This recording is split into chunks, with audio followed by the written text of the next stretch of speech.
Assalamualaikum warahmatullahi wabarakatuh.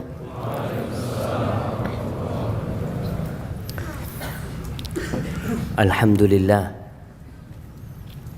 Rabbil alamin. Segala puji bagi Allah, Rabb, pemilik, pencipta, pengatur alam semesta ini.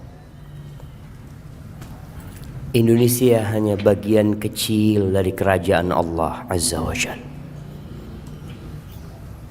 Bumi tempat kita berdiri di atasnya itu milik Allah Azza wa Jalla. Allah menciptakan bumi ini untuk satu tujuan, tapi banyak manusia yang lupa dengan tujuan tersebut. Dia sibuk berlari, dia sibuk berkejar-kejaran, mencari sesuatu yang kalau didapat dia tinggal. Wabihi nasta'in ala umurid dunya waddin. Dan dengannya kita minta pertolongan. Kepada Allah kita minta pertolongan dalam menghadapi urusan dunia kita dan urusan agama kita. Ana punya banyak masalah dalam kehidupan ini, baik dalam urusan ibadah ana, dan ana juga punya masalah dalam urusan dunia ini. Bersama rekan-rekan kita, teman-teman kita, ada yang punya masalah sama atasannya, sama perusahaannya, urusan dunia.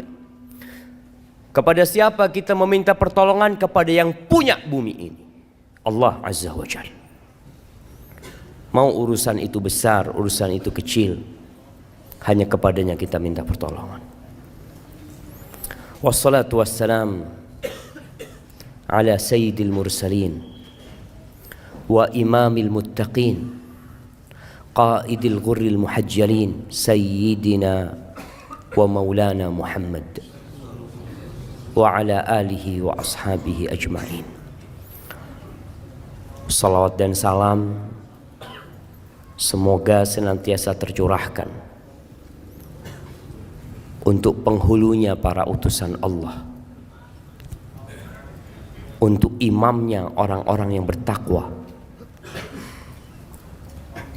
untuk yang termulia di antara umat manusia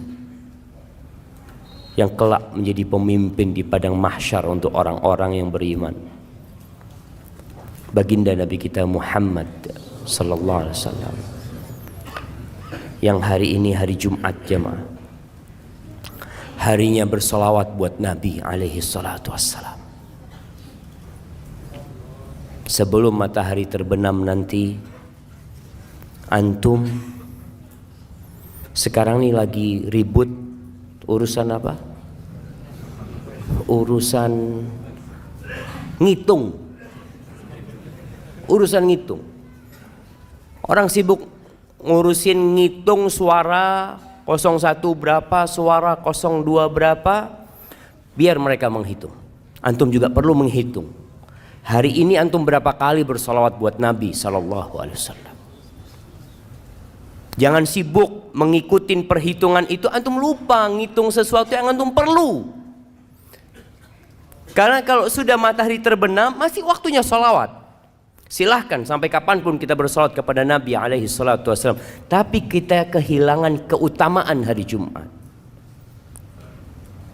yang merupakan sayyidul ayyam, khairu yaumin tala'at fihi syams. Sebaik-baiknya hari yang terbit matahari pada waktu itu yaumul Jum'ah, hari ini syama. Maka manfaatkan waktu yang ada untuk banyak bersalawat kepada Nabi alaihi salatu wassalam, kepada keluarga beliau, kepada istri-istri beliau, kepada putra-putri beliau, dan kepada para sahabat Nabi, yang terutama Abu Bakar Siddiq, Umar bin Khattab, Uthman bin Affan, dan Ali bin Abi Talib radhiyallahu ta'ala anhum ajma'in. Amma ba'd. Jamaah rahimakumullah. Apa tema kita hari ini? Bekal di alam kubur. Sebenarnya semua sudah tahu. Apa sih yang harus kita bawa ke kuburan? Ketika antum dikasih tahu oleh ayah antum, nak, besok kita mau berangkat. Kemana ayah? Kita mau camping. Semua anak bawa bekalnya masing-masing. Bapaknya ngasih tahu, tempat camping kita becek. Tempat camping kita banyak ularnya. Tempat camping kita di sebuah lembah yang terkadang bisa jadi ada hujan dan akan banjir, akan tenggelam tempat itu. Ketika informasi ini disampaikan, kemudian besoknya berangkat, ada anak-anak yang tidak bawa bekalnya, dia tidak akan bisa menyalahkan orang tuanya. Ketika sampai sana dia nggak bawa tenda. Sampai sana dia udah tahu nanti gelap gulita, dia nggak bawa penerangan, dia nggak bawa lampu. Salahnya siapa? Salahnya dia. Dan kalau bicara kuburan, kita udah tahu kuburan itu seperti apa. Antum berangkat ke kuburan, antum melihat sebuah lokasi yang sunyi, senyap, yang semua orang punya kapling sendiri-sendiri.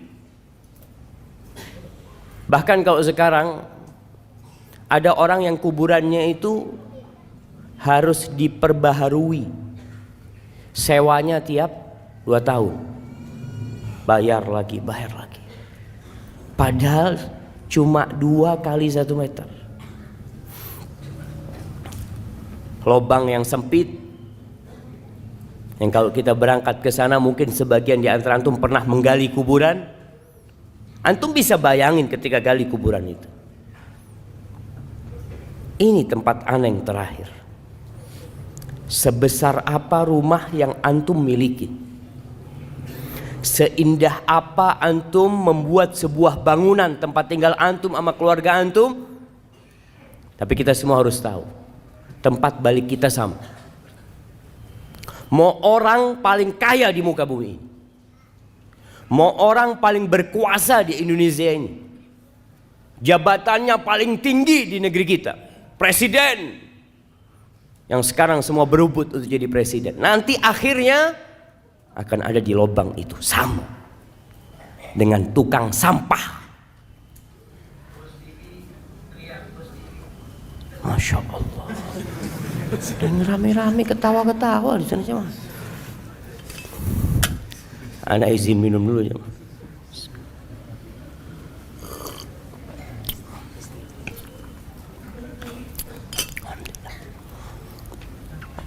Orang yang paling kaya, yang naik Mercy, naik mobil paling mahal, nanti sama dengan orang paling miskin di muka. Dia akan ada di tanah sana. Itu kuburan. Nggak ada yang nemenin, sama.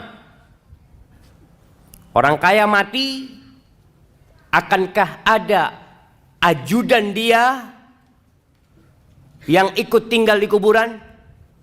Yang mati umpamanya jenderal bintang 4, anak buahnya 3, ajudannya.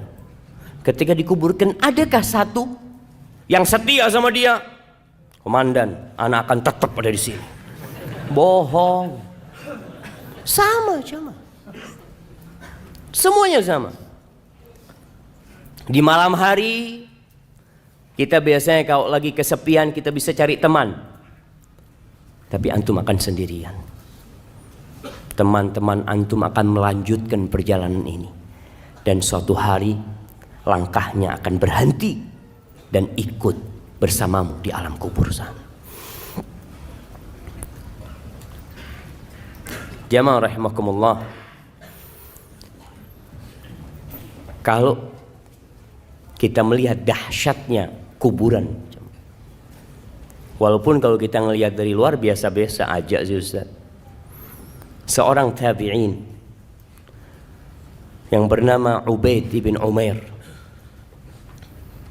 dia pernah berkata, innal qabra la yaqulu, kuburan itu akan berbicara. Kita tahu bahwasanya jari-jari kita akan berbicara. Tempat-tempat sholat kita akan jadi saksi. Kata Ubaid bin Umair mengatakan, innal qabra la yaqul ya ibna Adam. Dia akan mengatakan kepada anak Adam, wahai anak Adam, madza a'datta li? Apa yang sudah engkau persiapkan untuk aku? Alam ta'lam anni baitul ghurbah. Apakah engkau enggak tahu aku ini rumah pengasingan? Wa baitul wahdah, rumah tempat sendirian engkau di sini nantinya. Wa baitul akala wa baitud dud, tempat serangga-serangga,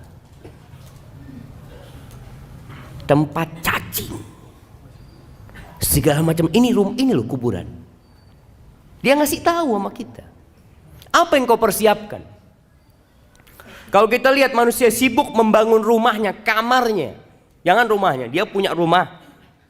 Oke, biasa rumahnya, dia punya kamar, dia hiasin, dia bikin keramik khusus, dia pasang wallpaper, tiap tahun diganti wallpaper, dia pasang AC, karena dia ingin nyaman di situ. Dan kuburan udah kasih tahu, aku ini tempat sendirian, nggak ada siapa-siapa engkau di sini. Engkau persiapkan apa yang kau persiapkan untuk sendirian di sini?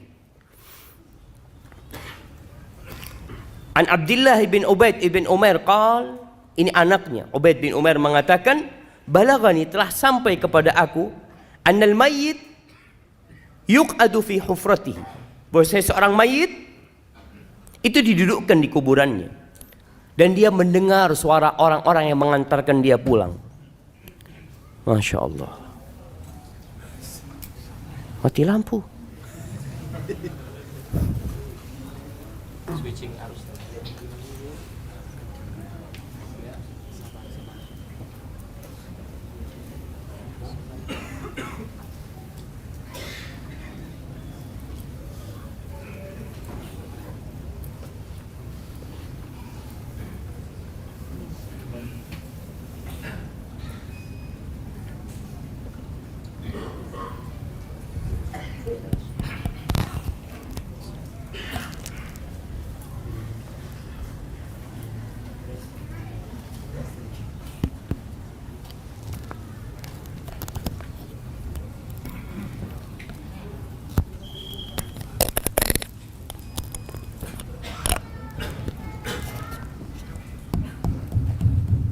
Masya Allah.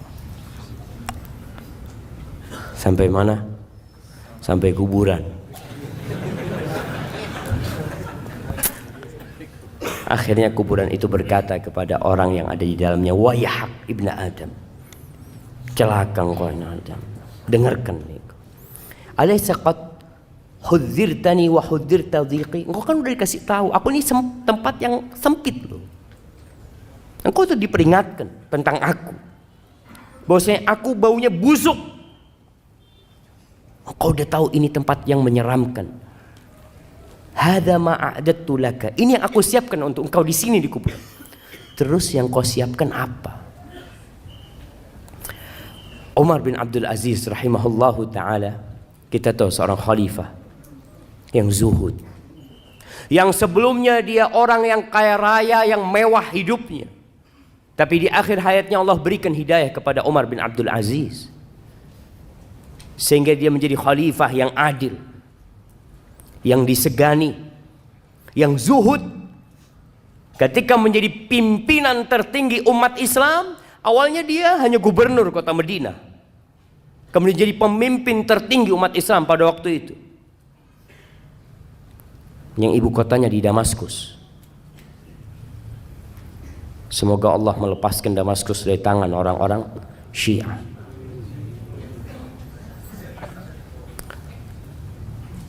ketika dia jadi khalifah, dia pernah berkata kepada pejabat-pejabat negara yang biasa duduk sama dia. Dia mengatakan kepada salah satu di antara mereka, "Ya fulan, laqad bittul lailah." Aku tadi bermalam atafakkar fil qabri wa sakinihi. Aku bertafakkur, memikirkan tentang kuburan dan orang yang tinggal di kubur. Innaka law ra'aital mayyit ba'da thalathin fil qabr.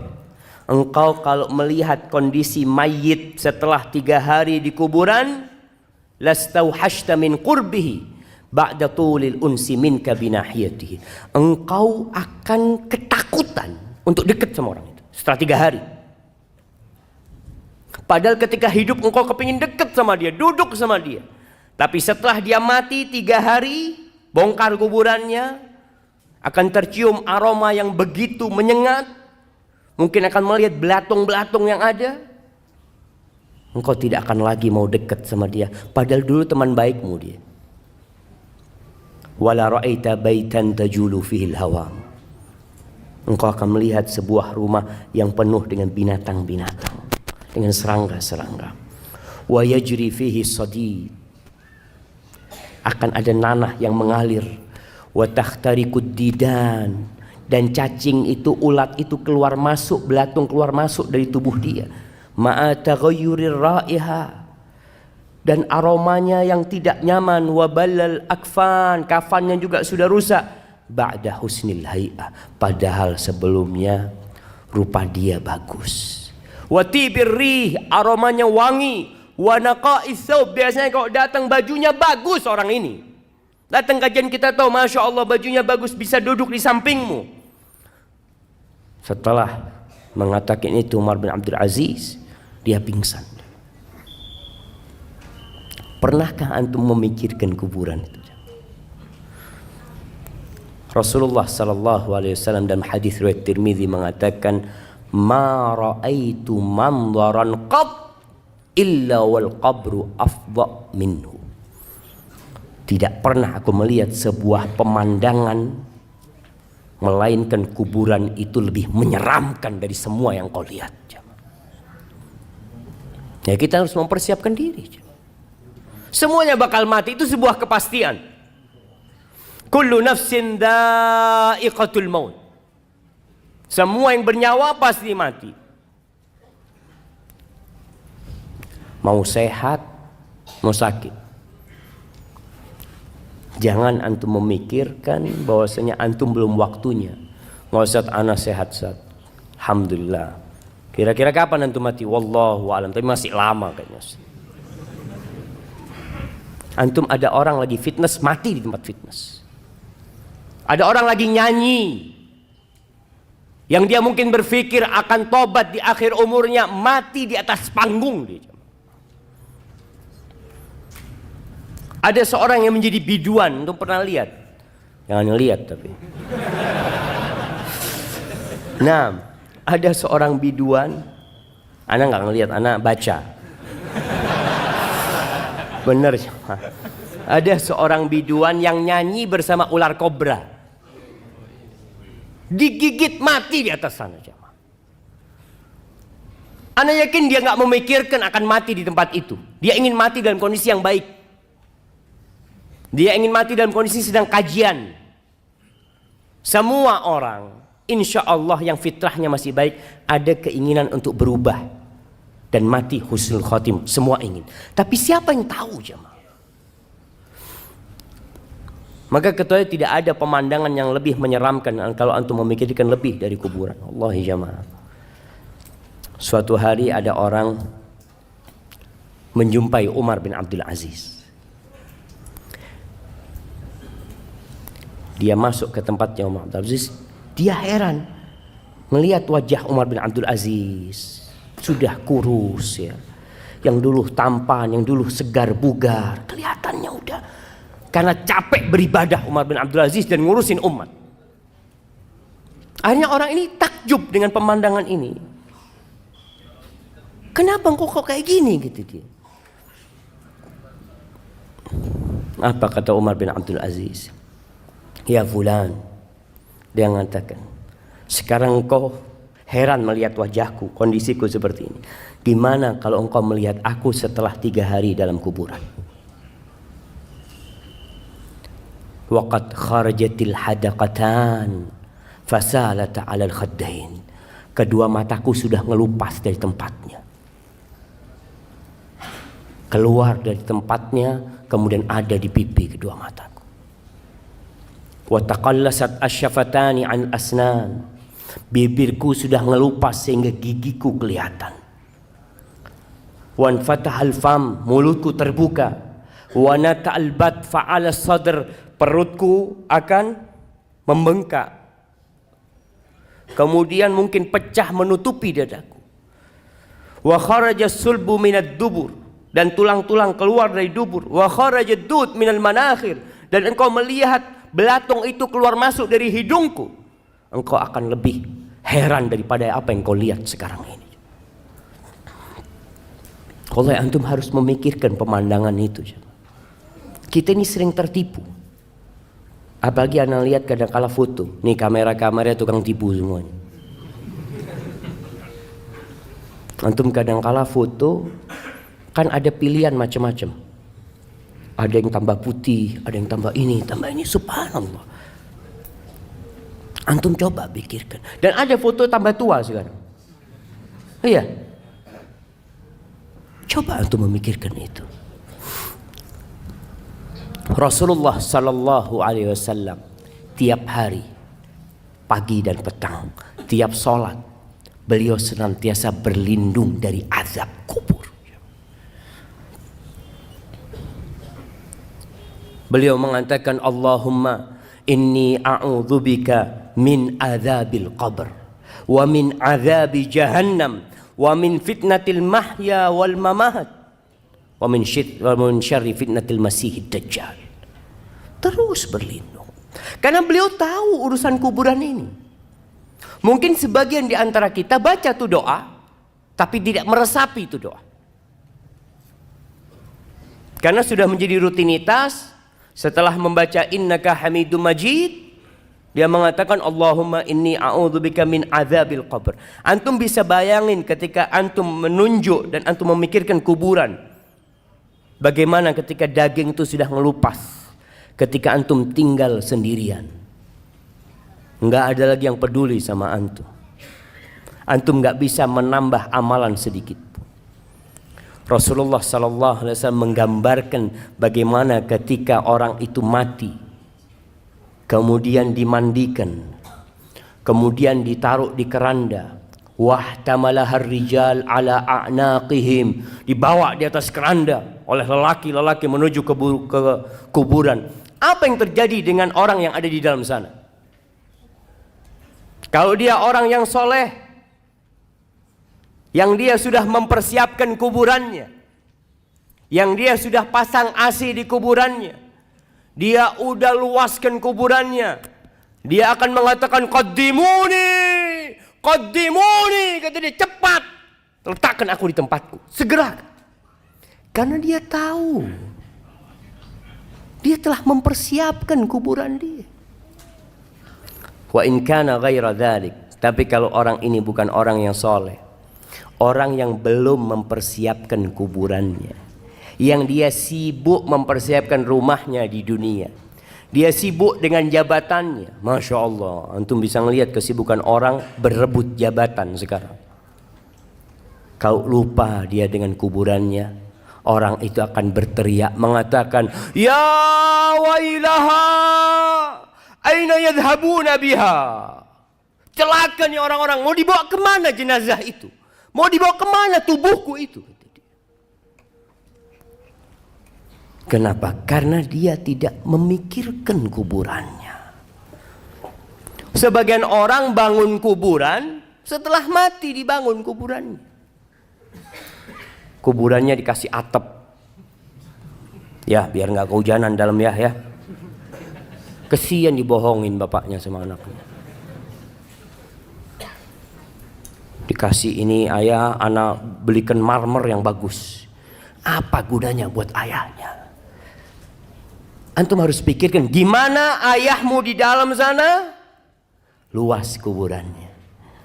Oh, kalau gitu Ustaz, ana mau beli tanah 1 hektar lah buat kuburan ayah.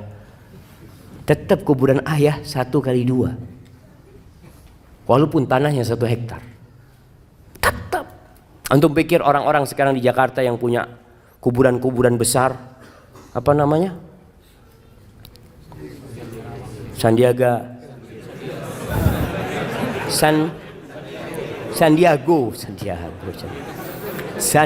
Hill. Nah, antum katanya Masya Allah rumahnya luas, besar. Pertanyaannya, dia dikuburkan berapa besar tempat dia? 1x2 tetap, sesuai dengan jasadnya. Pikirnya kalau dikasih luas gitu, dia malam bisa keluar gitu ya. Masya Allah, ana bisa jalan-jalan. Nggak ada jamaah. Manusia terlena jamaah. Allah menyebutkan hal itu. Alhaakumut takatsur hatta zurtumul maqabir kalla sawfa ta'lamun thumma kalla sawfa ta'lamun kalla law ta'lamuna ilmal yaqin la tarawunnal jahim thumma la tarawunnaha 'ainal yaqin thumma la tus'alunna yawma idzin 'anil na'im. Manusia ini terlena, lupa dengan masa yang akan datang. Dia sibuk dengan masa dia sekarang ini. Dia sakit ke dokter, hatinya sakit nggak diobatin. At-takatsur, banyak-banyakan harta.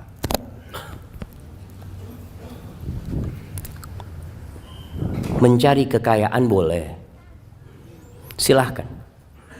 Antum bekerja, mencari dunia tapi untuk akhirat. Namun yang namanya takatsur ini akan sampai suatu titik antum itu sudah nggak butuh sama duit. Antum kalau buka berangkas besi antum lihat rekening antum sudah cukup sampai umur antum 100 tahun. Tapi kenapa terus cari duit? Kalau orang berpikir cukuplah, ana mau istirahat, mau beribadah. Duitnya ini cukup, ana punya duit 1 triliun. Kira-kira cukup buat berapa tahun 1 triliun? Kalau tiap bulan antum habis 1 miliar, anggap 1 miliar antum. 1 tahun 12 miliar. 10 tahun 120 miliar. Cukup lah. Berapa tahun jemaah? 80 tahun kira-kira. Nah, antum sekarang umurnya sudah 60 tahun. Antum coba mikir, cukup sudah. Tapi orang itu alhaakumut takatsur. Terus bermewah-mewahan. Berbanyak-banyakan harta. Boleh antum jadi orang kaya. Dan ana harap semua yang di masjid ini jadi orang kaya, tapi bertakwa. Dia capek dari pagi sampai sore, cari fulus. Kemudian dia pasang keramik di dalam kuburannya. Ya dengan amal soleh jamaah. Jangan antum pasang keramik sekarang ya anak udah cukup. Aduh kayaknya kurang bagus. Boleh pasang TV di sana. Antum kalau orang soleh kuburannya itu maddal basar. Kita itu senang nonton jamaah, senang melihat yang indah-indah. Allahu Akbar. Anak kadang kala pegang HP sama anak-anak, melihat tempat-tempat yang indah, ya Allah bagus banget. Nanti antum di kuburan, itu akan dibukakan jendela. Antum bisa melihat surga Allah Subhanahu wa taala. Datang aroma-aroma yang wangi jamaah. Kalau antum mempersiapkan untuk itu jamaah.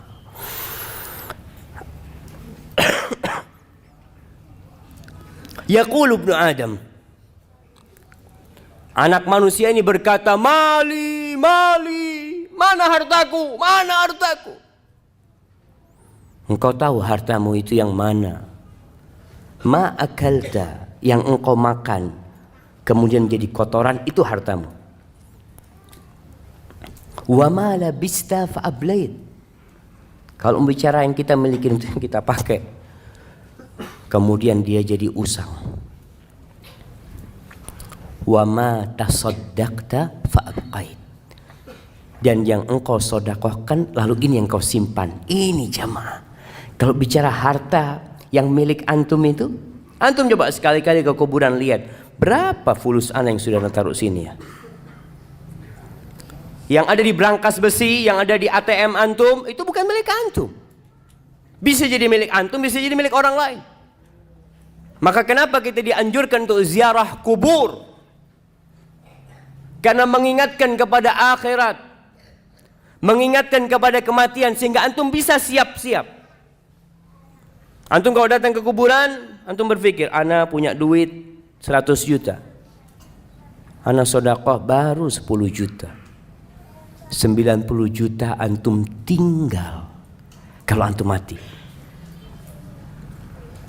Amr bin As, sahabat Nabi yang menaklukkan Mesir.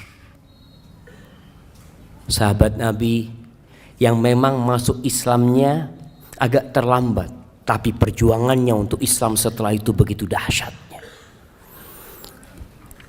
Imam Muslim meriwayatkan dari Ibn Syamasa al-Mahri, seorang tabi'in. Ibn Syamasa mengatakan hadarna Amr ibn al-As wa huwa fi siyaqatil maut. Kita pernah menghadiri Amr bin As di rumahnya. Amr bin As dalam kondisi dia mau mati sudah, naza sudah. Fahawwala wajhahu ila al-ha'id yabki tawilan. Ini sahabat Nabi. Dia menghadapkan wajahnya ke tembok. Ini orang-orang datang membesuk dia lagi sakit, dia malah menghadapkan wajahnya ke tembok, menangis yang panjang sekali tangisan.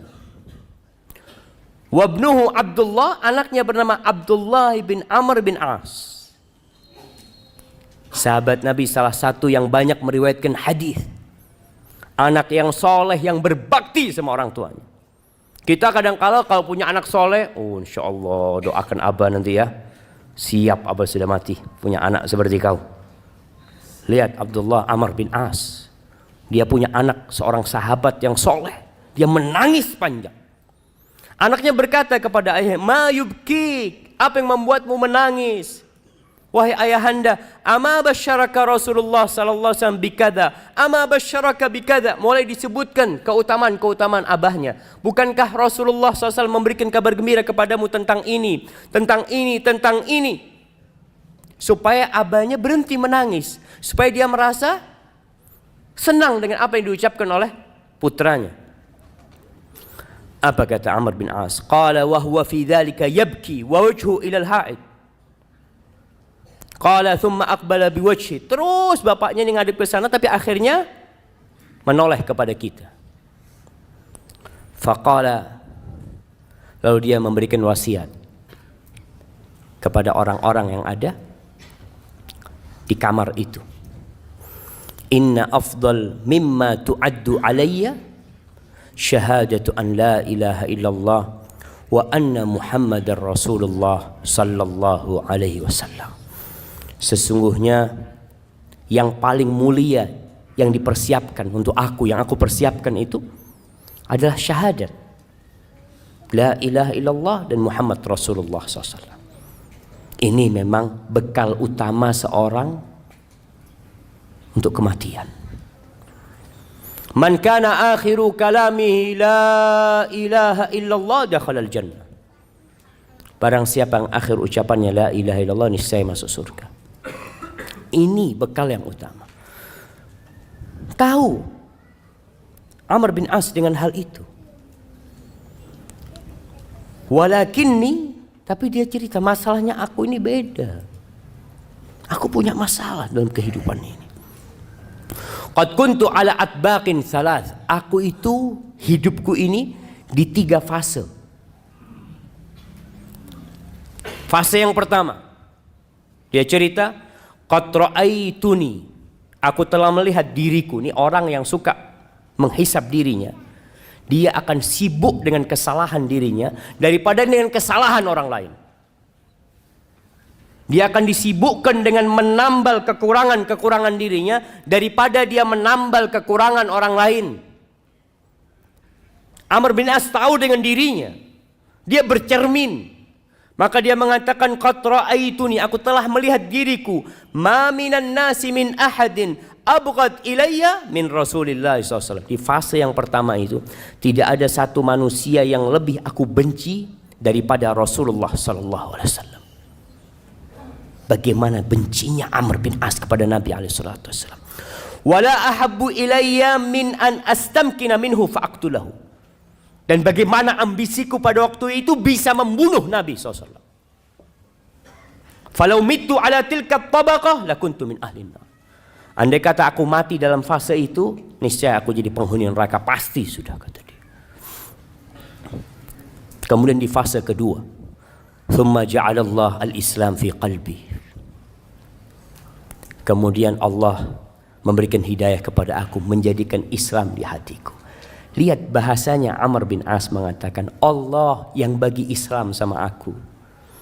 Jangan merasa antum telah berbuat baik sama Allah Azza wa Jalla. Jangan merasa seakan-akan, oh alhamdulillah ana ini gara-gara ana Ustaz, alhamdulillah masjid ini jadi bagus. Ana yang punya peran besar, masjid ini jadi ramai jamaahnya. Jangan bilang seperti itu. Katakan Allah Azza wa Jalla yang memberikan hidayah kepada orang-orang sehingga datang ke rumah Allah ini. Fa'ataitu Rasulullah SAW. Lalu aku mendatangi Rasulullah SAW. Liubayi'ahu, untuk berbaiat kepadanya. Dia berbaiat, menyatakan masuk Islam, mengucapkan janji setia kepada Nabi SAW. Faqultu ubsut yaminak ya Rasulullah. Ketika aku datang menyumpai Nabi SAW, aku mengatakan, ya Rasulullah, berikan tangan kananmu kepadaku. Fabasata yadahu. Nabi SAW memberikan tangannya kepada aku. Thumma inni qabattu yadi. Tapi ketika itu nggak jadi. Aku menarik tanganku. Nggak jadi bersalaman dengan Nabi SAW. Faqala malak ya Amr. Kenapa engkau? Kok engkau urungkan niatmu? Faqultu aradtu an ashtarit. Aku mau kasih persyaratan. Ini orang mau masuk Islam mau kasih persyaratan. Subhanallah. Kenapa? Dia tahu siapa dirinya. Dia tahu kejahatan-kejahatan yang pernah dia lakukan. Maka Amr mengatakan, ditanya sama Nabi SAW, tashtaritu madza? Apa syaratmu? Kata Amr bin As, ashtaritu an yughfara li. Syaratnya diampuni dosa-dosaku.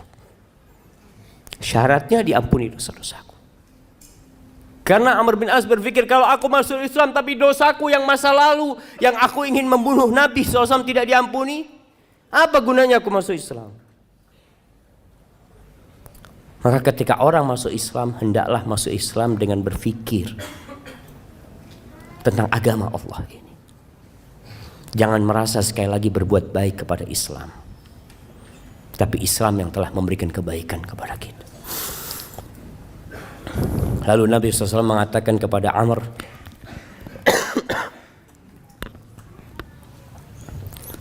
Ama alimta ya Amr, anna al-Islam yahdi ma kana qabla. Wahai Amr, apa engkau enggak tahu kalau seorang dengan masuk Islam, semua dosa-dosa dia dihapuskan. Wa anna al-hijrata tahdi ma kana qabla, dan hijrah itu menghancurkan dosa-dosa masa lalu. Hijrah dengan fisiknya, hijrah dengan hatinya. Dosa-dosa masa lalu dia selesai. Wa annal hajj yahdim ma kana qabla. Haji itu juga sebuah amalan yang menghapuskan dosa-dosa yang sebelumnya. Lalu Amr bin As menyebutkan tentang dirinya lagi. Faqad ra'aituni. Setelah itu Aku melihat diriku, ma minan nasi ahadun ahabbu ilayya min Rasulillah SAW. Wala ajallu fi aini minhu. Enggak ada orang yang lebih aku cintai daripada Nabi SAW. Enggak ada orang setelah itu yang lebih aku agungkan daripada Nabi SAW. Walau su'iltu wala ajallu fi aini minhu. Di mataku enggak ada orang yang lebih agung, yang lebih wibawa daripada Nabi SAW. Andai kata ada orang minta kepada aku agar aku mensifati, menceritakan bagaimana wajah Nabi SAW, ma'ataqtu, aku nggak bisa. Kalau diminta, gimana sih wajah Nabi SAW, aku nggak akan bisa. Padahal Amr bin As ini orang yang cerdas, sampai dikenal dahiyatul Arab. Dia orang pinternya orang Arab. Tapi kalau ditanya gimana wajah Nabi SAW, aku nggak bisa mensifatnya. Kenapa? Li'anni lam akun utik an amla aini ijlalan. Aku nggak pernah melototin melihat wajah Nabi SAW sebagai bentuk penghormatan aku kepada Nabi SAW. Falau mittu ala tilka tabaqah, kalau aku mati pada fase itu, rajautu an akuna min ahli jannah. Aku berharap aku menjadi penghuni surga. Fase pertama masuk neraka, kalau mati di fase kedua, ia berharap dia. Tidak mengatakan dia akan menjadi penghuni surga. Rajaut.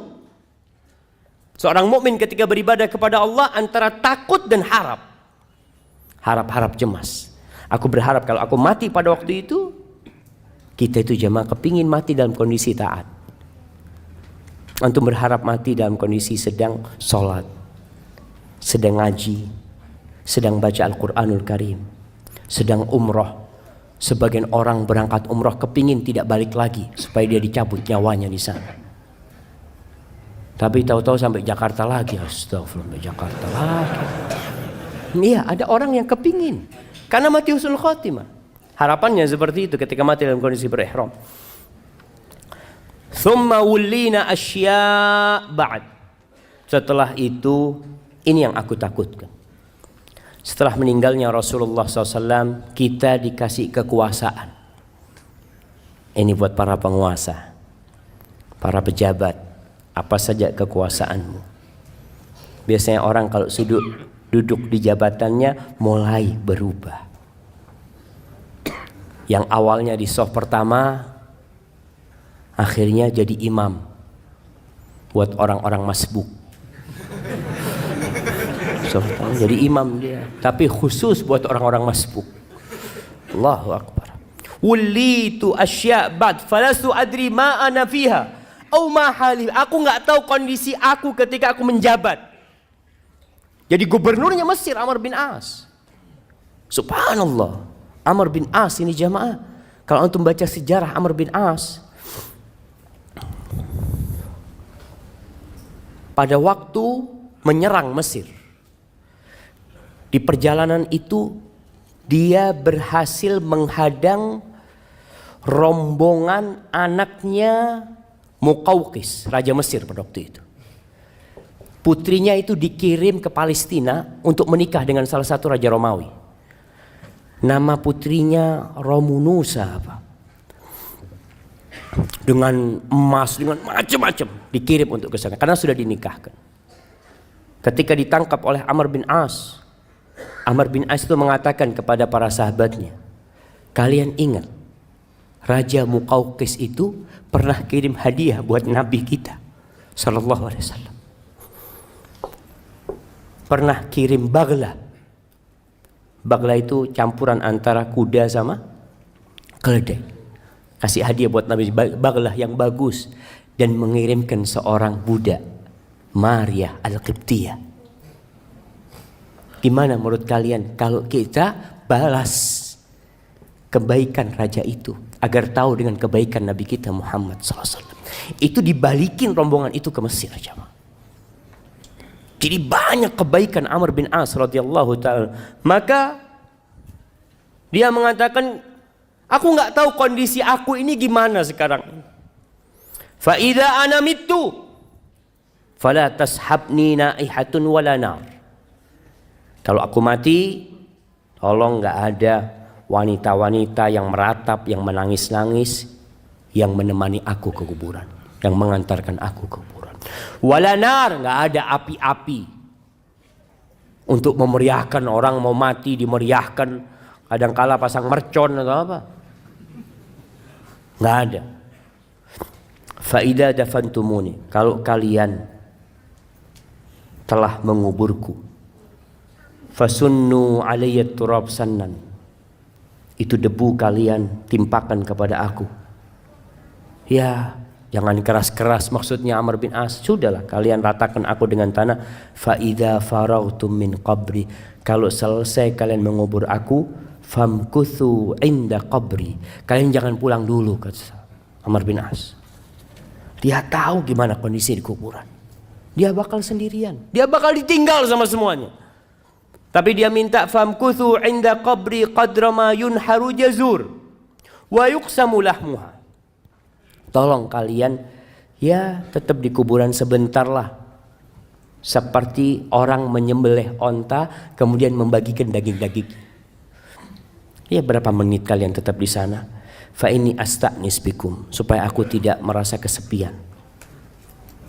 Dia takut ditinggal. Hatta a'lam madza uraji bihi rusul rabbi, sehingga aku tahu bagaimana aku menjawab pertanyaan-pertanyaan mungkar dan nakir. Ahibati fillah, orang ketika mati itu diikutin oleh 3 hal. Yatba'ul mayyit salas. Apa yang ikut ke kuburan jemaah? Siapa yang mau jawab?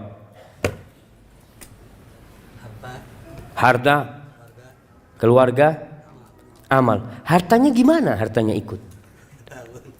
Oh, gimana hartanya? Siapa yang tahu? Harta yang ikut ke kuburan? Hartanya ikut pulang, keluarganya ikut pulang, dan amalnya ikut. Iya, hartanya apa yang ikut ke kuburan? Fulusnya ikut gitu ke kuburan. Di luar gerbang. Oh, mobilnya mungkin di luar gerbang. Nggak sampai ke kuburan. Bahkan kalau orang-orang kafir kan ikut di kuburan. Kalau orang kafir mobilnya masuk kuburan juga. Barakallahu fikum. Nah, para ulama ketika berbincang harta kok bisa ikut sih? 3 yang ikut. Yarji'u itsnan wa yabqa wahid. Yang 2 balik ke rumah, yang 1 tinggal sama antum. Yatba'uhu ahluhu. Keluarganya ikut. Jelas kalau keluarganya ikut. Ingat perempuan-perempuan, ana masih ngelihat di daerah Jabodetabek ini, kalau ngubur jenazah perempuan-perempuan itu ikut ke kuburan. Nggak usah lah antum anti bagi perempuan tinggal di rumah. Rasulullah SAW pernah melihat wanita-wanita di jalan ke kuburan. Ditanya sama Nabi SAW, kalian ikut memandikan jenazah? La. Kalian ikut mengangkat jenazah? La. Kalian ikut ngubur jenazah? La. Irji'na ma'zurat, kalian pulang bawa dosa. Ngapain kalian ke kuburan? Kalau ternyata kalian tidak ngapa-ngapain di sana, yang ada nangis-nangis ya di kuburan, akhirnya pingsan, orang nggak ngurusin jenazahnya, ngurusin istrinya ini. Apalagi kadangkala, subhanallah, perempuan ini jamaah. Semoga Allah memberikan hidayah kepada perempuan-perempuan dan kepada antum juga semua, pada kita semuanya. Anak kadangkala, Allahu a'lam, Allah yaghfir lana dzunuban, ngelihat perempuan di kuburan itu masih pakai lipstik. Astagfirullah, mau ke kuburan pakai lipstik jemaah. Kadangkala maka keluarganya ikut, anaknya ikut, pamannya ikut, keponakannya ikut, masya Allah. Sebagian anak ya, nasihat anak buat anak yang tinggal di luar kota, kalau orang tuanya meninggal dunia, suruh kuburkan segera tanpa nunggu antum.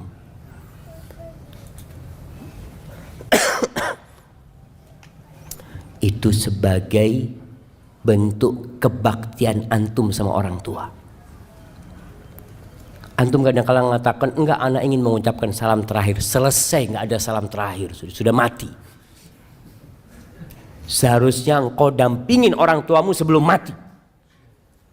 Jangan ketika dia mati disuruh nunggu anaknya 24 jam. Anaknya di luar pulau, Ditunggu padahal sudah meninggal, tempat dia bukan di muka bumi ini lagi. Selesai, katakan kuburkan orang tua anak.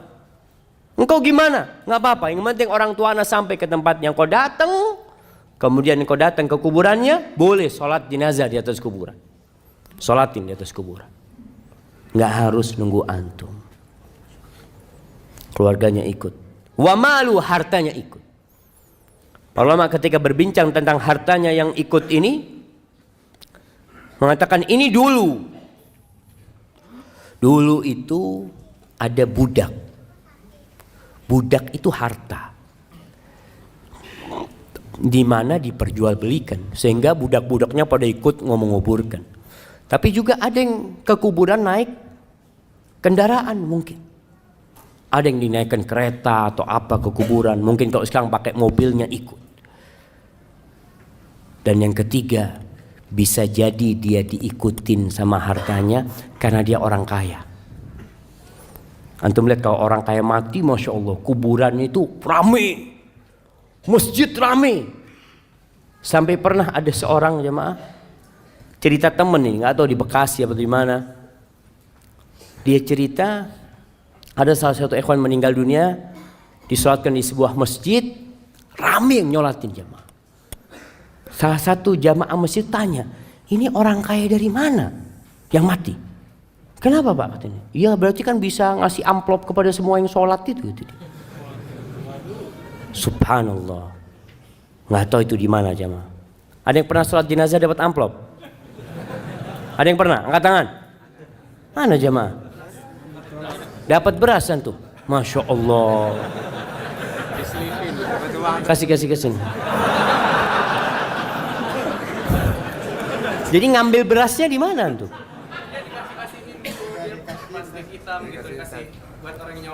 Buat orang yang nyolatin, Masya Allah. Ada yang dapat fulus? Masya Allah. Dapat berapa tuh? Dapat berapa? 50? 30, Masya Allah. Kasih hadiah. 30. Antum terima?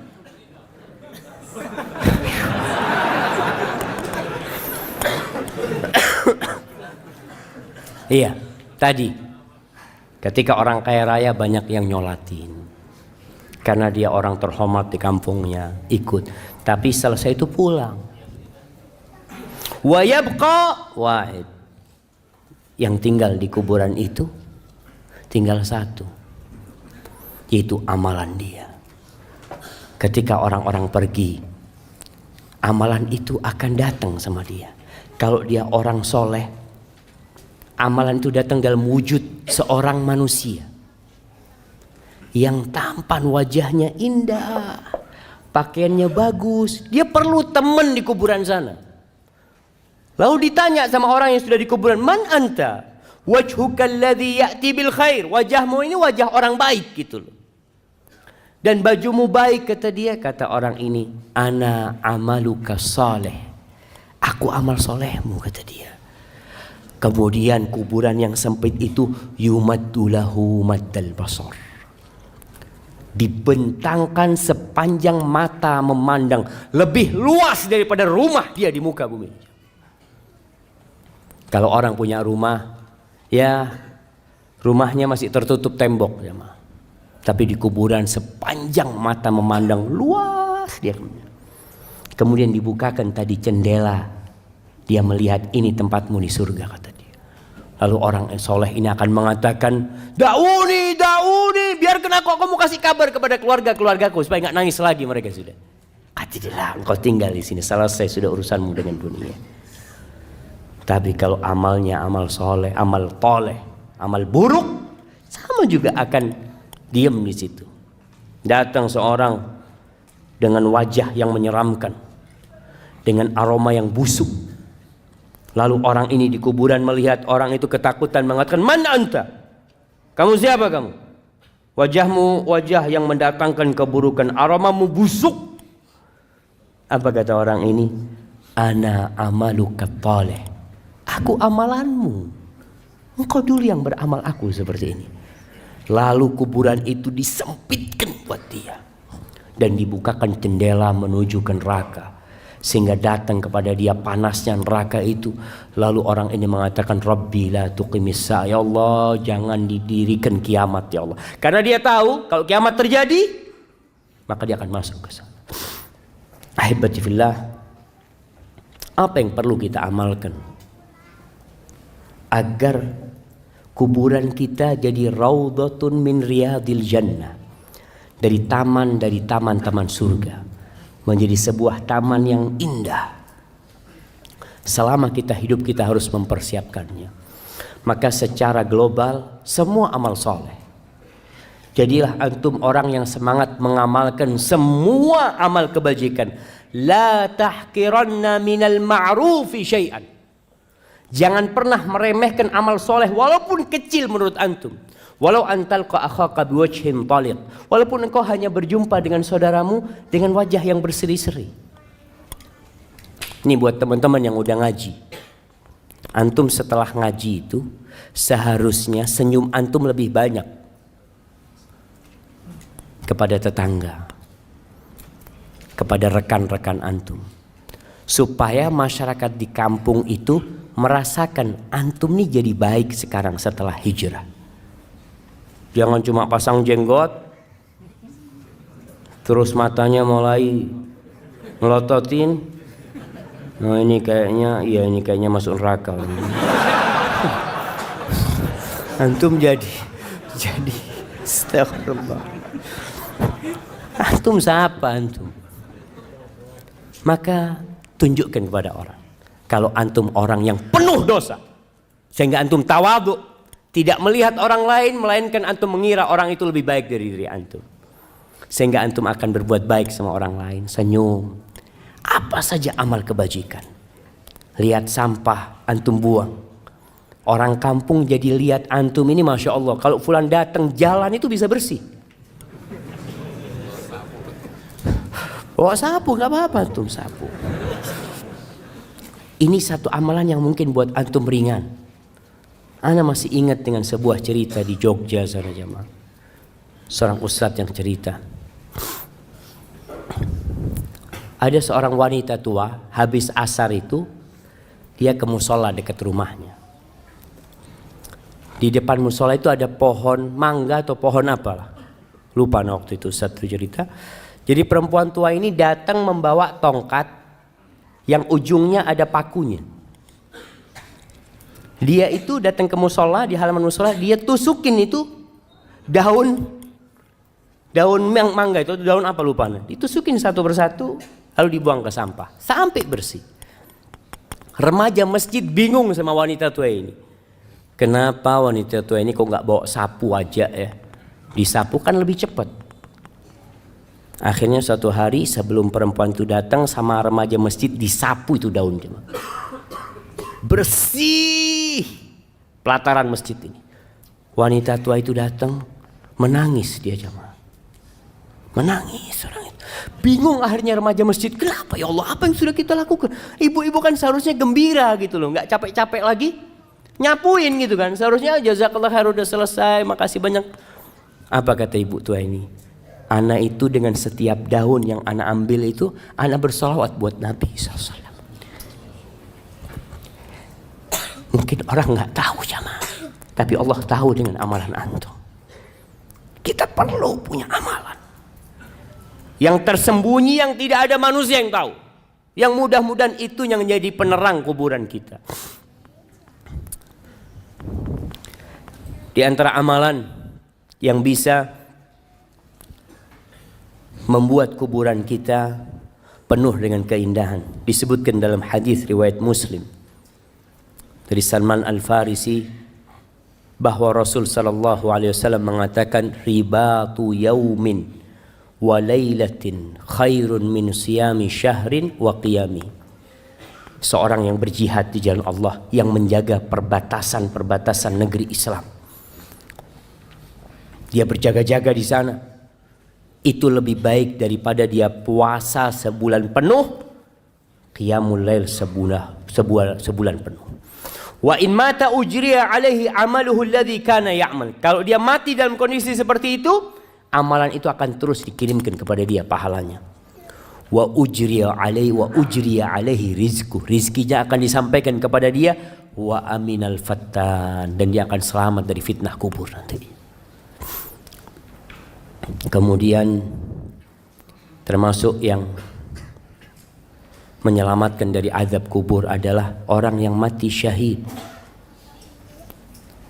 di mana dia tidak akan difitnah di kubur. Cukup pedang-pedang yang terhunus yang mungkin menyebabkan dia takut dan kaget, itu menjadi fitnah dia di dunia, sehingga di kuburan dia akan diselamatkan.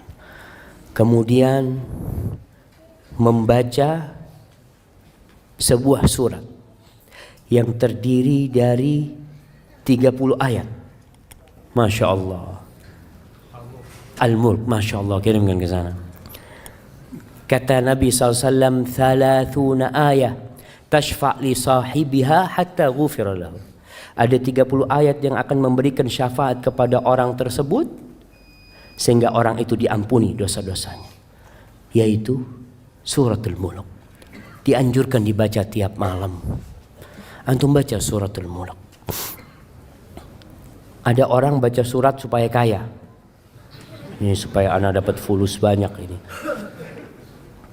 Ingat, orang yang beramal untuk dunia Allah kasih. Allah kasih. Antum sodakoh untuk sembuh, Allah sembuhkan antum. Boleh, silakan. Tapi jangan cuma minta dunia. Mintalah akhirat, jamaah. Antum baca Quran, yakini dengan setiap huruf itu 10 kebaikan. Kemudian dengan setiap ayat itu seperti antum, Masya Allah, mendapatkan seekor onta yang gemuk. Dan untuk pahala antum di akhirat, insya Allah dunia ini Allah akan berikan kepada antum. Tapi kalau antum minta dunia, ya sudah dikasih urusan dunia, akhirat nggak dapat apa-apa. Karena antum memang hanya meminta dunia. Maka berusaha untuk memperbanyak amal soleh. Ziarah kubur. Sekali-kali antum datang ke kuburan, sehingga antum di sana bisa berpikir, apa yang sudah ana persiapkan, sudah berapa banyak bekal antum. Antum jangan berbangga dengan tubuh antum yang indah, yang perempuan, yang kadangkala selalu memoles wajahnya. Ingat, nanti kedua matamu akan keluar dari matamu, pipimu yang indah akan lobang berisi belatung, perutmu semua juga akan penuh dengan kotoran. Hingga hal itu membuat kita mempersiapkan diri apa yang akan kita lakukan. Karena Rasul sallallahu alaihi wasallam mengatakan, "Aktsiru dzikra hadzimil ladzat." Kalian banyak-banyak mengingat pemutus kelezatan. Pemutus kelezatan, yaitu kematian. Hadza wallahu a'lam bishawab. Itu yang bisa saya sampaikan pada kesempatan kali ini. Semoga mendorong kita di bulan Sya'ban ini untuk banyak-banyak beramal soleh, untuk bertobat kepada Allah atas dosa-dosa yang kita lakukan. Baik. Namanya ada pertanyaan yang sudah dijawab dalam penjelasan tadi. Ustaz, bagaimana hukumnya kalau kita diwasiatkan untuk menguburkan orang tua di kota A, sedangkan saat ini orang tua kita tinggal di kota B yang jaraknya 6-8 jam perjalanan dari kota A? Apakah mengikuti wasiat itu atau dikuburkan di tempat tinggalnya? Jazakallah khair.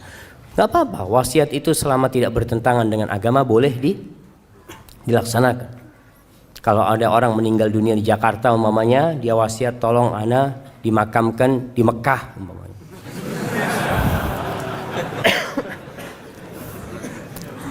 Kalau boleh fadol, artinya orang tua kepingin umpamanya seperti itu. Dia ingin dimakamkan di Mekah, silahkan. Kalau dia berwasiat seperti itu. Tapi kayaknya kalau di Mekah sulit. Tapi kalau dia ana minta dimakamkan di kampung ana. Sebagian orang meninggal di negeri kafir, meninggal di Australia. Dia berpesan tolong kalau ayah mati, ayah makamkan di Indonesia. Padahal butuh waktu panjang, nggak apa-apa. Karena kadang-kala orang tua takut di sana itu nggak ada yang mendoakan nanti.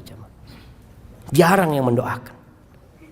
Makanya kenapa kalau kita meninggal dunia, berusaha untuk dikuburkan di tempat yang banyak orang soleh di sana.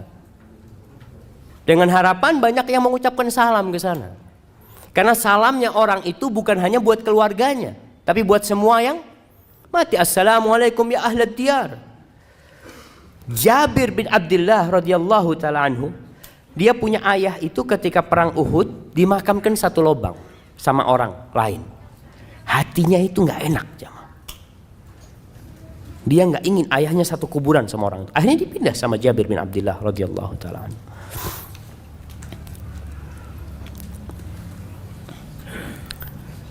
Allahu akbar. Ustadz, bagaimana hukumnya main game? Tapi aktor gamenya perempuan yang pakai bajunya tank top. Apa boleh Ustaz? Astagfirullah. Masa perlu ditanyakan apa boleh jemaah? Enggak boleh lah. Astagfirullah. Main game aja jemaah. Ini termasuk yang melalaikan.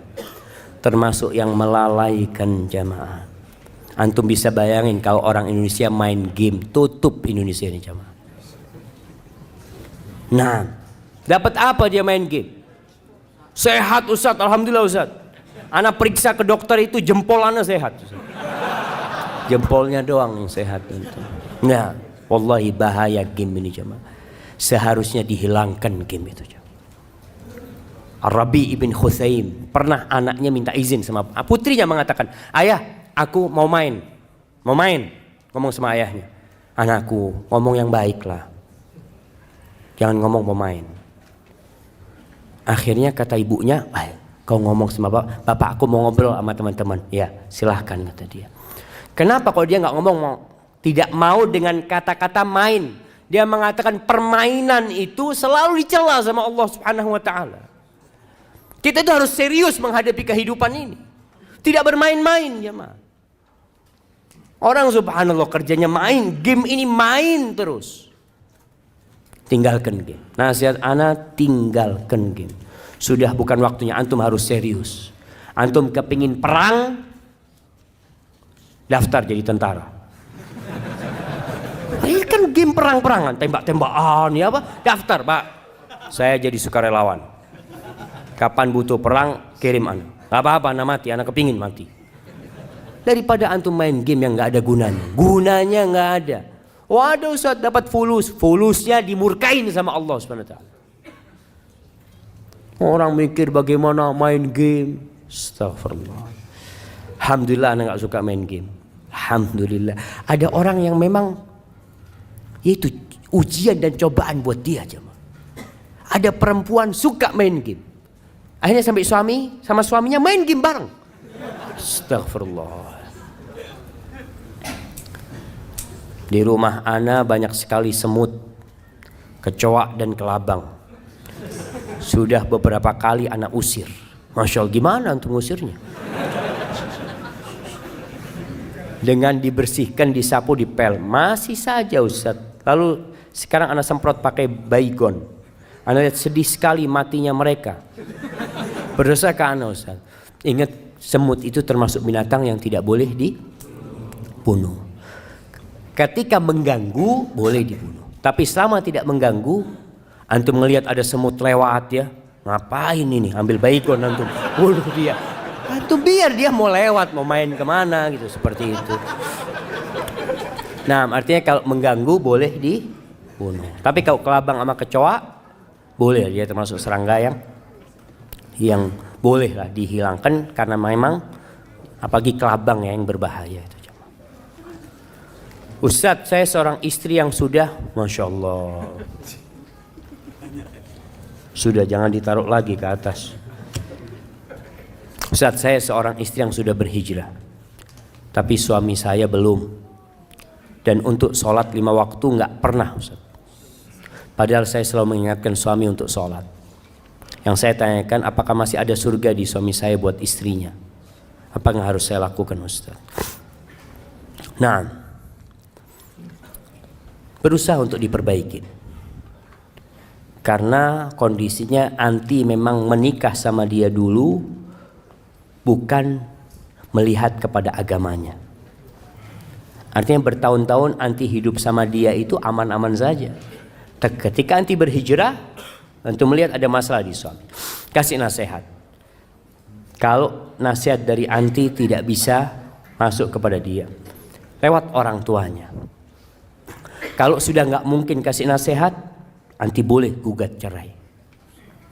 Gugat cerai. Sebagian ulama dalam madhab Hambali berpendapat orang yang meninggalkan sholat, full sama sekali tidak sholat, sudah kafir. Sehingga pernikahannya sudah batal secara otomatis. Itu dalam sebagian madhab Hambali, karena orangnya dianggap murtad. Tapi dalam madhab Syafi'i tidak. Dia masih muslim tapi yang melakukan dosa besar. Engkau punya hak untuk cerai. Mudah-mudahan dengan engkau gugat cerai, kalau ditanya apa masalahnya, masalahnya dia nggak sholat. Kalau dia sholat, aku tidak akan gugat cerai. Maka insya Allah dengan cara itu semoga suamimu dapat hidayah. Artinya tujuannya itu supaya suami berubah. Barakallahu fikum. Dan bagaimana azab kubur bagi orang yang berselingkuh dan berzina?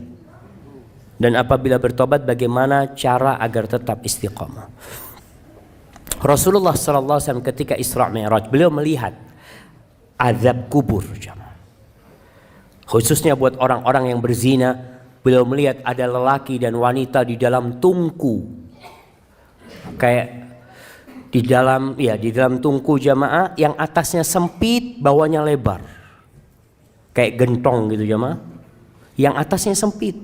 Di bawah itu ada api. Jadi ketika api itu membara, mereka naik ke atas, dibakar mereka. Mau keluar nggak bisa keluar. Tahu-tahu api itu redup sekali. Nanti dibakar lagi. Karena orang berzina biasanya nafsunya naik kemudian turun. Seperti itu dibakar terus sampai kiamat. Antum bisa bayangin, antum punya jari. Cobalah kalau antum mau coba ya. Antum pasang korek, coba 1 menit lah. Kalau kuat 2 menit. Antum nggak kuat. Orang-orang yang kurang imannya, mereka lah yang akhirnya melakukan dosa zina. Sehingga Nabi SAW mengatakan la yazni zani wa huwa mu'min. Tidaklah seorang berzina dalam kondisi berzina dia beriman. Imannya itu keluar aja ketika dia melakukan perzinahan itu. Karena kalau dia beriman, dia dilihat sama Allah Azza wa Jalla ketika melakukan perzinahan itu. Dan Allah murka dengan perbuatan itu. Ingat jemaah, ada suatu hari yang semua akan dibongkar. Walaupun istrimu nggak tahu, suamimu nggak tahu, orang satu kampung nggak tahu, tapi Allah tahu dengan perbuatan tersebut. Dan azab kubur menanti sebelum nanti diazab pada hari kiamat. Na'udzubillahi minan nar. Assalamualaikum Ustaz.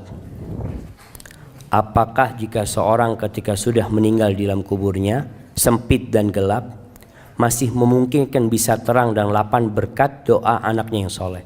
Nah, masih memungkinkan. Masih memungkinkan. Artinya seorang yang meninggal dunia memang amalannya putus kecuali 3. Yang pertama, ilmu yang bermanfaat. Nah, idza mata ibnu Adam itu hadisnya, ilmu yang bermanfaat, ilmun yuntafa'u bihi. Maka berusahalah antum punya ilmu yang bermanfaat. Apa contohnya? Ngajar ngaji antum. Artinya antum yang bisa ngaji berangkat ke masjid, saya mau ngajar ngaji, nggak apa-apa sudah. Orang-orang tua mau belajar sama saya mau ngajar ngaji. Atau ilmu umum yang bermanfaat, yang orang itu dapat manfaat dari ilmu tersebut, silahkan antum ajarkan. Yang kedua, sedekah jariyah. Sedekah jariyah, sedekah yang terus berlanjut jamaah. Bangun masjid, gali sumur buat orang, antum menyekolahkan orang, masukkan pesantren, ana biayain. Dia berilmu, belajar dengan uang antum, insya Allah antum dapat pahala ketika dia ngajarkan ilmu tadi, karena antum sudah memberikan biaya kepada mereka. Jadi sedekah jariyah. Yang ketiga, awaladin salihin yad'ulahu, anak soleh yang mendoakan. Sebenarnya kalau bicara doa, doa dari semua orang itu Allah dengarkan. Ketika sholat jenazah, yang doa bukan cuma anaknya, temannya berdoa, pamannya berdoa, istrinya berdoa, orang kampung berdoa, Allah insya Allah kabulkan doanya. Tapi anak soleh ini nggak putus doanya. Kalau kita, ya terus terang Anda sendiri merasakan Anda punya teman baik meninggal dunia. Di awal-awal tiap hari Anda doakan, setelah itu lupa. Antum juga merasakan punya istri meninggal dunia, Masya Allah. Pekan pertama doa terus, Allahumma gfir laha warhamha. Pekan ketiga kawin lagi antum. Selesai, kadang-kala lupa. Tapi kalau anak bagaimanapun insya Allah akan berdoa terus, dan itu bisa meringankan azab buat orang tuanya.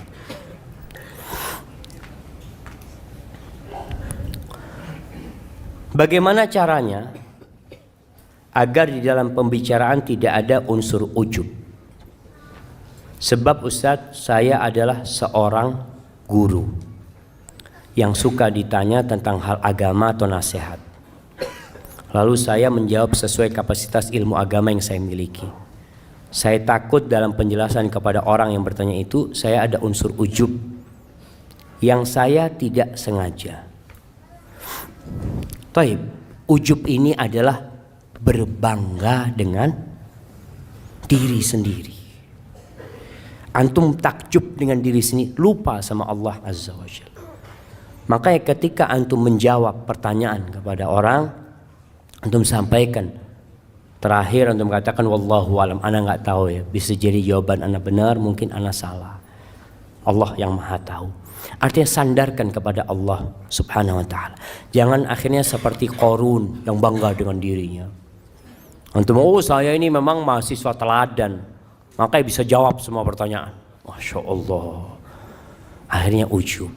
Sehingga antum ketika menjawab berusaha untuk menunjukkan bahwasanya ini yang ana tahu, wallahu a'lamnya. Bisa jadi yang ana sampaikan itu salah. Jadi untuk menghindari ujub itu memang kita diperintahkan untuk melihat kepada kekurangan-kekurangan kita. Yang mungkin hafal Quran 30 juz, coba engkau lihat berapa kali engkau berbuat dosa tiap hari. Yang mungkin ketika menjadi ustadz, menjadi khotib, menjadi imam, suaranya indah, bagus. Ingat ketika engkau sendirian berapa banyak dosa yang engkau kerjakan. Sehingga ketika itu hilang rasa ujub dari dirimu. Karena engkau punya banyak dosa sebenarnya. Barakallahu fikum. Jamaah, anak izin minum dulu jamaah.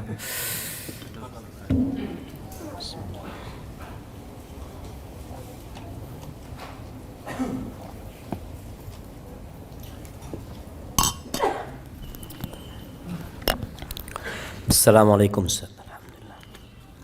Qadarullah. Ibu ana sudah tidak bersama kami 7 tahun yang lalu karena sakit diabetes dan sudah komplikasi. Alhamdulillah semasa hidupnya rajin ibadah dan baik kepada siapa saja, namun belum kenal sunnah. Bapak ana bercerita sebelum meninggal ibu ana merasa kesakitan kakinya dan mengucapkan istighfar, lalu minta dipijat oleh bapak ana. Setelah itu tiba-tiba ibu ana tidak sadarkan diri, langsung meninggal di hadapan bapak ana. Bapak ana kaget, lalu refleks memeluk ibu ana dan mencium aroma wangi keluar dari telinganya. Apakah aroma tersebut adalah ruh ibu ana yang keluar dari jasadnya? Mengapa tercium aroma wangi dari telinganya? Apakah meninggalnya ibu ana termasuk husnul khotimah?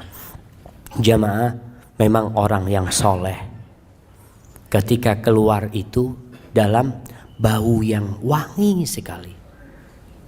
Malaikat-malaikat itu membawa kafan-kafan dari surga yang wangi. Ruh itu keluar ditangkap oleh malaikat, dibawa ke langit. Setiap lewat itu mereka mengatakan siapa ini, wangi banget aromanya. Kemudian dikembalikan ke bumi. Jadi wallahu a'lamnya, berkaitan dengan ruh ini, orang-orang ketika bertanya tentang ruh kepada Nabi SAW, Allah mengatakan qulir ruh min amri rabbi. Ruh itu urusan Rabbku. Jadi mungkin ada kejadian-kejadian di dunia ini, orang yang melihat azab kubur ditampakkan, atau dia melihat nikmat kubur, mungkin dia melihat. Tapi wallahu a'lam bishawab, kita tidak bisa memastikan hal itu. Kadangkala ada orang kafir, kalau antum lihat ya, di film-film dulu itu kafir tersenyum matinya, wallahu alam, kita nggak tahu. Maka kita serahkan kepada Allah Azza wa Jal. Kalau tadi abah antum mencium aroma wangi dari telinga ibu antum, semoga ibu antum husnul khatimah ya. Karena sebagaimana antum sebutkan tadi, dia termasuk orang yang baik. Hadza wallahu a'lam bishawab. Ustaz, bagaimana cara menghilangkan, mengurangi ngambek, kesal pada suami? Saat teringat akhirat dan alam kubur, ana takut jadi istri yang tidak taat. Na'udzubillah. Tapi ana suka kesal dan ngambek bila ada yang kurang berkenan. Bagaimana cara menguranginya? Nabi SAW sudah memberikan tips kepada kita, yaitu melihat kepada kelebihannya, melihat kepada kebaikannya. Kalau anti melihat kepada kekurangannya, semua punya kekurangan. Sebagian wanita mengatakan, aduh anak kepingin menikah sama fulan, fulan baik, menikah sama fulan. Dia tahu ternyata suaminya punya banyak kekurangan. Solusinya anti melihat kepada kebaikan dia. Kekurangan samalah anti punya kekurangan. Suamimu bukan malaikat dan engkau bukan bidadari. Dan lihatlah kepada kekurangan dirimu. Masya Allah. Kayaknya udah suruh berhenti anaknya saya.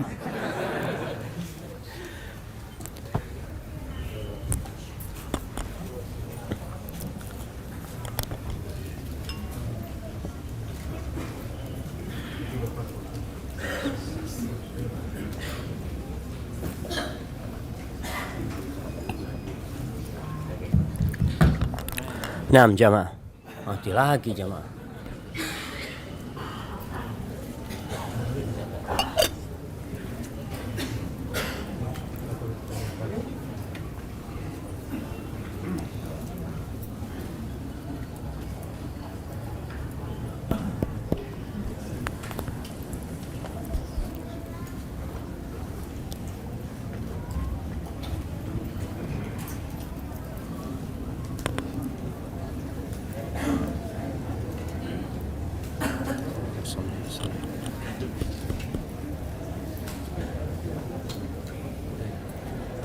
Penutup lah, masa tutup.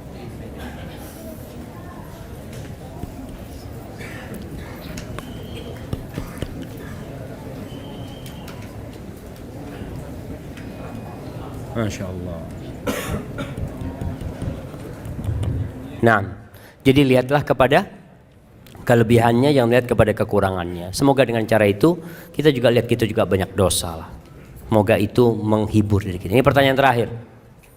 Assalamualaikum Ustaz. Semoga Allah memberi rahmat untuk Ustaz. Amin. Apa hukumnya tidak menghadiri pernikahan walaupun kita diundang? Anak kemarin gak hadir di sebuah pernikahan karena anak suka akhwat tersebut, Ustaz. Tapi anak gak kuat lihat dia ijab qabul sama yang lainnya. Allahu Akbar jamaah. Nah, ini pertanyaan menarik sekali jemaah. Artinya antum diundang dengan oleh saudara antum, antum datang. Wajib datang kalau tidak ada halangan. Tapi kalau antum takut pingsan di sana umpamanya, ngerepotin orang banyak, ya nggak usah hadir. Karena kadang-kala ada perasaan bener nggak tahan lah jemaah. Antum ngelihat ketika namanya fulan itu calonnya mengatakan qabil tu nikah tazwija bil mah, takut antum melakukan tindakan-tindakan yang maka mungkin ada ada uzur antum untuk tidak hadir di sana. Tapi yang jelas begini, takdir Allah itu indah. Ketika antum cinta dengan seseorang, maka antum cinta kebahagiaan buat orang itu. Kalau bicara cinta tidak harus memiliki, tapi bagaimana orang itu berbahagia dengan orang yang dia cintai, antum akan bahagia. Dan semoga Allah memberikan kepada antum ganti yang lebih baik dari itu perempuan. Dengan cara seperti itu. Hadza wallahu a'lam bishawab. Itu yang bisa saya sampaikan pada kesempatan kali ini. Apabila benar itu dari Allah Azza wa Jal, kalau ada yang salah dan kurang berkenan itu dari diri anak pribadi, Allah dan Rasulnya terbebaskan dari kesalahan itu. Jamaah, ada sisa waktu untuk berdoa, untuk bersalawat kepada Nabi sallallahu alaihi wasallam. Jangan sia-siakan waktu yang ada. Subhanakallahumma bihamdika asyhadu an la ilaha illa anta astaghfiruka wa atubu ilaik. Wassalamualaikum warahmatullahi wabarakatuh.